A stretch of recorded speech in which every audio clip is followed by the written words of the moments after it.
Fala, meus queridos biomaníacos. Muito boa noite, bom dia, boa tarde, não sei que hora que vocês estão assistindo esse vídeo. Sejam muito bem-vindos ao nosso canal Biologando. E hoje a gente vai falar de bioenergética. Tô certo, Ronald? Certíssimo. Bioenergética, parte 2. Hoje é só fotossíntese. Bora lá? Show de bola. Hello. Então, eu que começo essa bagaça aqui. Passe aí, Ronald. Pessoal, quando a gente fala de metabolismo energético, é muito importante a gente diferenciar duas coisas. Eu tenho uma reação anabólica que a fotossíntese é a principal representante. Por quê? Eu estou juntando substâncias inorgânicas e formando substância orgânica. Então, isso é um anabolismo. Eu estou formando anabolismo. Do contrário, é o que a gente viu na aula passada, que é o catabolismo. Eu estava quebrando substância orgânica para retirar energia.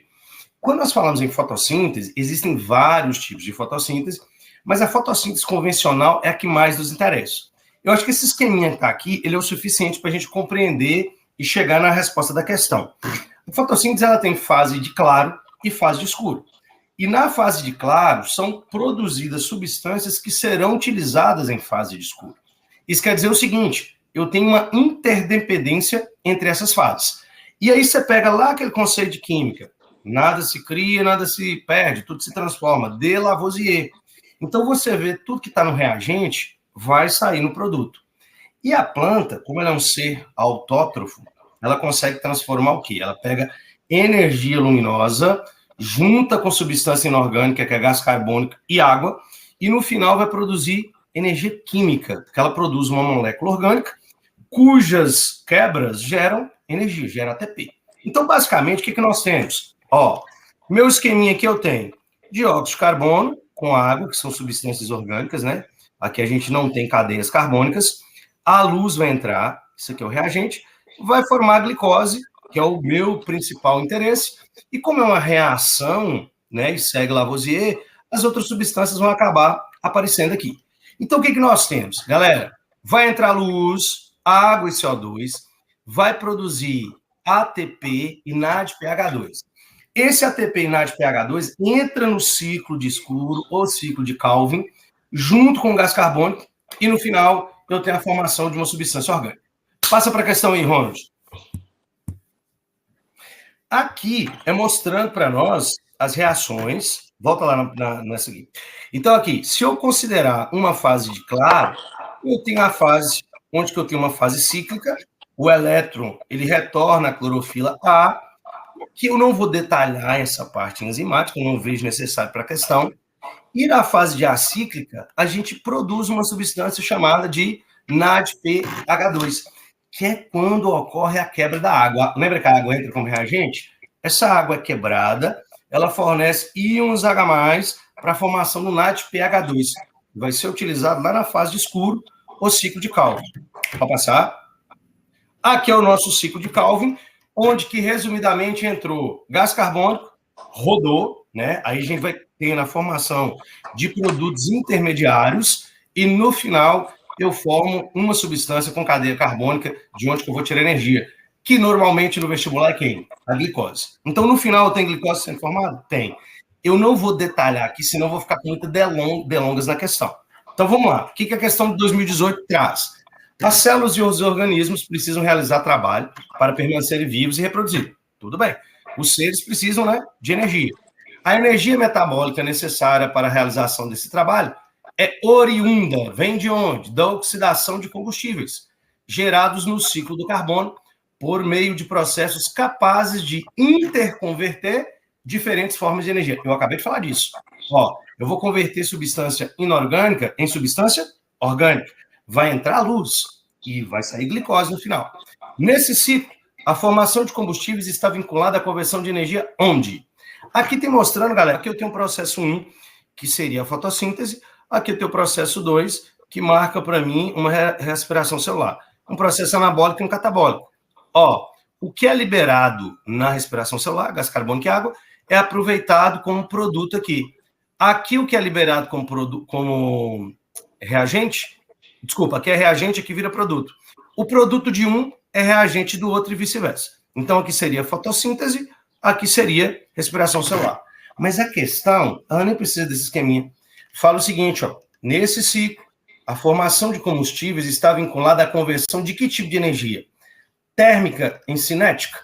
Não tem nada a ver aí de calor com movimento, né? Química em térmica? Também não, não é química em calor. Isso seria se eu estivesse falando, por exemplo, de uma respiração. Eletroquímica em calor? Também não. Cinética em eletromagnética? Tem alguma coisa aí de movimento gerando energia eletromagnética? Não.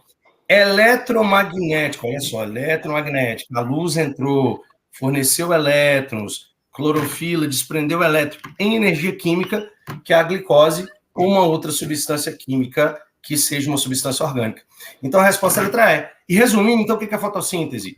Entra energia eletromagnética, sai energia química. Alguns comentários, meus queridos? Achei essa questão linda, porque ela é uma mistura de química aí, né? Tem conversão de energia. E lembrar que a luz é uma partícula onda, então é uma onda eletromagnética. E aí ela entra e ajuda a formar NAD e ATP na fase clara, que são substâncias químicas, então a energia está ali na ligação química, né? Então, muito interessante. Achei essencial essa questão, para lembrar um pouco de física e um pouco de química. Show de bola. Podemos ir para a próxima? Podemos. Fala, galerinha. Enem 2020, tá? Em uma aula sobre metabolismo energético, foi apresentado um experimento clássico realizado por Engelmann. Um recipiente contendo bactérias aeróbicas, ou seja, bactérias que precisam, né, de oxigênio ali. E uma alga verde filamentosa foi submetida à iluminação de uma fonte de luz, representada pelo microespectro. Após a explicação, um aluno esquematizou na louça o resultado do referido experimento. Olha só, considerando a figura, a faixa do microespectro, em que a alga possui maior taxa de realização fotossintética, cara, se está fazendo fotossíntese, eu vou ter oxigênio ali participando desse processo. Então, onde eu tenho maior acúmulo de algas, eu vou ter maior processo fotossintético acontecendo. Logo, vai emanar ali oxigênio. E se as bactérias são aeróbicas, elas vão fixar na parte que eu tenho mais oxigenação, é óbvio. É igual eu com cerveja. Onde que tem muita cerveja, eu estou ali. Fixar e reproduzir. Mas no caso, o seu vai ser onde está acontecendo maior fermentação. Fermentação, né? Exatamente. Gente, Fabiano, nossa, velho.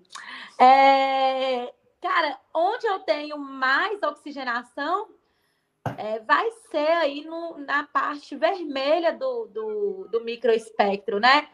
A parte ali azul, ali eu também começo a ter uma oxigenação, mas a maior taxa fotossintética vai ser o gabarito letra E, porque o que vai acontecer? As bactérias, elas vão fixar onde eu estou tendo maior ação aí das algas fazendo fotossíntese. Então, é uma questãozinha, assim, bastante de interpretação, relativamente fácil você entender que ela já deu aí que está tendo algas, que as algas estão fazendo processo fotossintético e que as bactérias precisam de oxigênio. Então, era só ligar que se as bactérias precisam de oxigênio, se são aeróbicas, elas vão para a parte do microespectro que está acontecendo maior ação fotossintética aí. Então, tá de boaça essa questão. Produzir mais energia, né? Show. Beleza? Alguma observação além dessa observação? Não, cara, eu só queria falar assim. Do Fabiano? Eu só queria falar que assim, muito menino fica achando que é verde, porque clorofila é verde. Não vai para essa viagem aí, não tem nada a ver, né? Isso foi. O Engelmann fez um experimento, que Milena fala Engelmann, eu achei chique, eu falo Engelmann. Eu descobri que eu falo feio. E aí, é vermelho e azul, e nesse caso aí a gente tem muito mais bactérias juntas no vermelho, então vai ser vermelho mesmo, porque aí tem mais oxigênio. É isso. Show, perfeito. E para finalizar, lá vou eu para minha questão, que também tem interpretação de experimento. E lá vou eu. É uma questão... É uma questão da UFMG, adaptada. Então, vocês não vão encontrar ela na internet aí como uma questão oficial da UFMG, mas ela é bem interessante, ela resume muita coisa de fotossíntese numa questão só. Então, vamos lá. As figuras 1 e 2 mostram um experimento para o estudo da fotossíntese na planta aquática Eloider. Na figura 1, ramos de igual tamanho, ó, figura 1 aqui, presta atenção. Se você tiver no celular, pelo amor de Deus, coloca esse negócio aí deitado aí para aumentar as figuras para você, tá? Ou coloca em tela cheia e vamos embora. Você tem aí na figura 1 ramos de igual tamanho das plantas que foram colocadas, lembrando que é uma planta aquática, em tubos que foram totalmente, hermeticamente, totalmente fechados, ou seja, não entra gás, não sai gás nenhum. Os gases ali vão ser os que estão dentro do sistema. Contendo água e azul de bromotimol. Agora vale a pena anotar. O bromotimol é uma solução indicadora de pH. Ele fica com coloração verde em meio neutro. Ele, que é o pH ali em torno de 7, 7, né? A amarela em meio ácido, que são os pHs menores que 7. 1, 2, 3, 4, 5. Tá? E azul em meio básico. Tá? Isso aqui vai ser importante para nós. E na figura 2, você tem ali um gráfico mostrando a taxa de respiração em verde, que não varia com a intensidade luminosa. Você pode ver isso aí, isso é um gráfico clássico. E a fotossíntese em vermelho, que tem uma curva ascendente. Quanto mais luz você dá para a planta, mais ela tende a fazer fotossíntese. Porque a luz é essencial para a fase clara, como o Fabiano falou. Tá? Então, avaliando essas figuras, você percebe o seguinte, ó. O tubo 1, ele está amarelo. Logo, se ele está amarelo, ele está em meio quê? Está em meio ácido. Tá? Em meio ácido. Se ele está em meio ácido, a concentração de CO2 na água está maior. Porque o CO2, quando ele está na água, ele se combina com a água de ácido carbônico, H2CO3. Então, assim, se tem uma concentração de CO2 maior, você tem que pensar, quem é que produz CO2? Respiração. Então, respiração está em alta. E quem é que consome o CO2 da água? A fotossíntese, que é o processo oposto, como o Fabiano ressaltou na questão dele. Então, se a fotossíntese estiver para baixo e a respiração estiver para cima, o ambiente se acidifica, como no tubo 1. E daí a gente tira a ideia de que o tubo 3 é onde a intensidade luminosa é maior. Porque a planta está no meio básico, quer dizer que ela está consumindo muito CO2 da água e ao invés de ficar ácida, a água fica básica, quando tem menos CO2 dissolvido. Isso aqui dá para fazer link até com o aquecimento global. Por que a gente está aumentando a acidez dos oceanos? O pH está mudando. É porque está mais CO2 dissolvido na água dos oceanos devido às emissões gasosas aí na atmosfera, e o que está na atmosfera entra para a água. Então, olha que questão linda. Essa questão é linda. Tá? Linda. E aí, o que acontece? A questão, ela está nos perguntando aqui, ó, o seguinte, com relação ao experimento descrito, marque a alternativa que mostra qual planta está com maior taxa de fotossíntese. Você já viu que é o tubo 3, que é o tubo azul. Tá? Qual ponto no gráfico mostra a planta que corre o maior risco de morrer? E qual tubo apresenta... qual tubo das plantinhas representa o ponto B no gráfico? Aí agora a gente vai ter que explorar um pouco mais aqui, né? Perceba, a planta que tem maior taxa de fotossíntese, você já descobriu que é o 3. Então a gente está entre a letra A e a letra D na questão. Você já viu que... Qual que é a planta que corre maior risco de morrer? Ô, galera, esse gráfico da figura 2, você vê que a planta que está na figura 2 com A, ela tem uma fotossíntese menor que a respiração. Então, ela está num ponto, cara, de luminosidade que ela vai morrer, que ela está consumindo as reservas, respirando, e não está produzindo tanto que ela consome. Então, essa planta, o A, ela corre o maior risco de morrer. O ponto B no gráfico é o ponto em que a taxa de fotossíntese e respiração se igualam. Esse ponto é conhecido como ponto de compensação luminosa ou ponto de compensação fótica. Você vai encontrar ele como PCF, tá? Então, ó, e esse ponto, a planta ela consegue sobreviver. Ela está ali sobrevivendo. O que ela consome, o que ela produz, ela consome. Tá? O ponto A, por sua vez, é um ponto em que a fotossíntese já pode guardar reservas, porque está acima da respiração.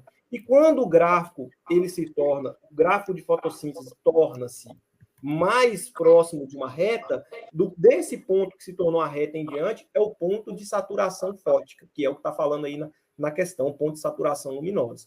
Então, o ponto B ele é o ponto de compensação fótica. Logo, a nossa resposta aqui vai ser letra A.